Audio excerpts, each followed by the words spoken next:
하나님 찬양과 말씀의 은혜와 능력을 주세요. 예수님의 이름으로 기도드립니다. 네. 찬송가 342장 어려운 일 당할 때 찬양할게요. 나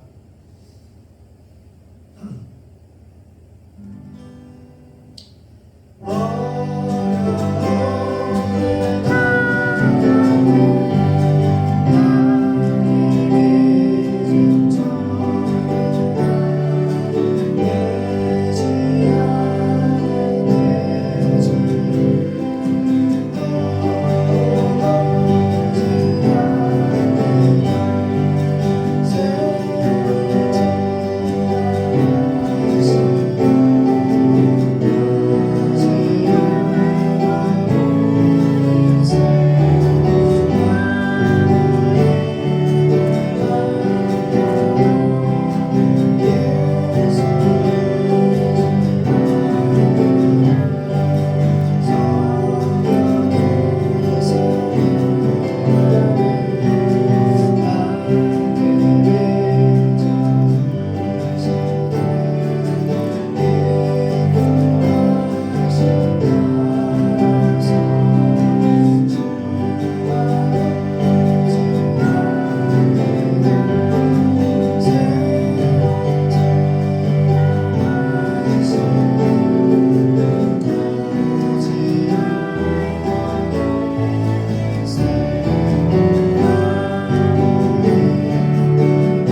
이름으로 기도드립니다. 아멘. 우리 이렇게 수고했어요.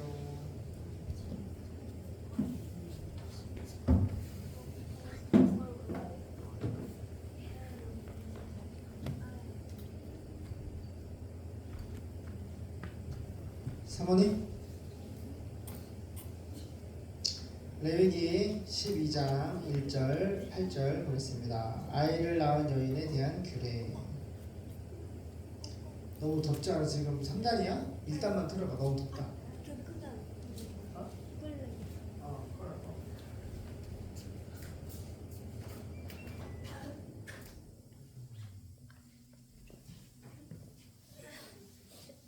자, 보겠습니다. 예은이 빨리 와요.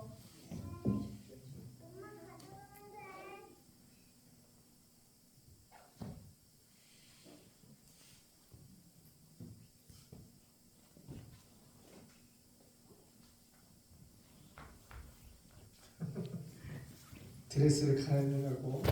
안녕하세요. 자, 우리 예은이, 은총이, 은혜.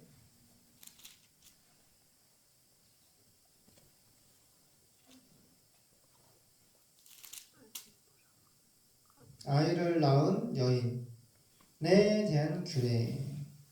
레위기 12장 1절 8절 같이 읽겠습니다. 시작.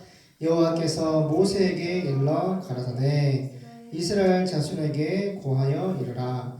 여인이 잉태하여 남자를 낳으면 그는 7일 동안 부정하리니 곧 경도할 때와 같이 부정할 것이며 제8일에는 그 아이의 양피를 벨 것이요 그 여인은 오히려 33일을 지나야 산혈이 깨끗하리니 정결케 되는 기한이 차기 전에는 성물을 만지지도 말며 성소에 들어가지도 말 것이며 여자를 낳으면 그는 이 7일 동안 부정하리니 경도할 때와 같을 것이며 산혈이 깨끗하게 됨은 66일을 지나야 하리라. 자녀간 정결케 되는 기한이 차거든 그 여인은 번제를 위하여 1년 된 어린 양을 취하고 속죄의 죄를 위하여 집비둘기 새끼나 산비둘기를 취하여 회막문 제사장에게로 가져갈 것이요 제사장은 그것을 여호와 앞에 들여서 여인을 위하여 속죄할지니 그리하면 산혈이 깨끗하리라. 이는 자녀간 생산한 여인에게 대한 규례니라. 그 여인의 힘이 어린 양에 미치지 못하거든 산비둘기 둘이나 집비둘기 새끼 둘을 가져다가 하나는 번제물로 하나는 속죄 제물로 삼을 것이요 제사장은 그를 위하여 속할지니 그가 정결하리라. 아멘. 해산한 여인의 정결의식에 대한 말씀입니다. 여호와께서 예수님이 모세를 통하여 이스라엘 백성에게 이렇게 말씀하셨습니다. 따라가. 예수님은 말씀하신다. 그래요. 하나님은 구약이나 신약이나 지금 하나님은 예수님은 말씀하시는 하나님이에요. 하나님의 말씀이 우리에게 없으면 우리는 성경 덮어놓고 우리 멋대로 살 거예요. 근데 말씀하시는 하나님이 살아계시고 말씀하시고 역사를 하세요. 역사는 뭐예요? 하나님의 뜻대로 모든 문제를 다 홍해를 갈라서 하나님의 뜻대로 반드시 이루시는 분이에요. 할렐루야. 그래서 믿는 하나님의 자녀들은 말씀하시는 하나님만 따라가면 반드시 승리를 할 수 있어요. 세상 사람들은 자기 힘으로 승리하려고 육신의 힘으로 노력을 하지만 우리는 무슨 힘으로 이겨야 돼요? 예수님 말씀하시는 하나님을 믿음으로 승리를 할 수가 있어요. 윤총아, 은혜연아, 너희들 달리기 할 때 1등 하고 싶지? 윤총이 중간고사 봤나? 이번에? 1등 하고 싶지? 그래요. 우리 믿음에도 경주가 있어. 1등이 하고 싶어. 승리해야 돼. 뭐 해야 돼? 말씀하시는 하나님을 잘 믿어야 돼. 알겠죠? 네. 그래서 여호와께서 모세를 통하여 이스라엘 백성에게 이렇게 말씀하셨습니다. 여자가 임신하여 아들을 낳으면 산모는 7일 동안 부정할 것이다.